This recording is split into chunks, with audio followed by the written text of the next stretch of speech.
Hello అండి, అందరికీ నమస్తే. ఈ రోజు మనం కోయిలకుంట్ల పక్కన ఉన్న బిజ్నామల విలేజ్ కి అయితే వచ్చేసాం. ఇక్కడ మహేశ్వరి సిల్క్ శారీ షాప్ దగ్గరికి అయితే వచ్చామండి. వీళ్ళ దగ్గర స్పెషాలిటీ ఏంటంటే వీళ్ళు ఓన్ గా శారీస్ అయితే నేస్తారు. మీకు ఏ శారీస్ కావాలన్నా, మీకు ఏ డిజైన్ కావాలన్నా వీళ్ళు సొంతంగా వీళ్ళ చేతులతోనే నేస్తారు. కంచి ధర్మవరం లైట్ వెయిట్ శారీస్, పట్టు శారీస్, చిన్న పిల్లలకి పట్టు పావడాలు, దోంతేరలు, టవల్స్ ఇవన్నీ దొరుకుతాయి.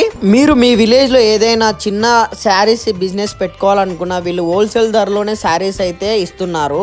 మీకు ఈ శారీస్ కావాలంటే స్క్రీన్ మీద ఉన్న నెంబర్ కి కాల్ చేసి ఇప్పుడే ఆర్డర్ చేసుకోండి. వీళ్ళ అడ్రస్ వచ్చేసి బిజ్నామల ఎంటర్ అవుతానే పెద్ద మర్రి చెట్టు అయితే ఉంటుంది. అక్కడి నుంచి మనం లెఫ్ట్ తీసుకుని కొంచెం ముందుకెళ్తానే టెంపుల్ అయితే ఉంటుంది. టెంపుల్ బ్యాక్ సైడ్ నుంచి మనం రైట్ తీసుకుని కొంచెం ముందుకెళ్తానే మళ్ళీ ఒక లెఫ్ట్ టర్న్ అయితే తీసుకోవాలి. కొంచెం ముందుకెళ్తానే ఉంటుంది.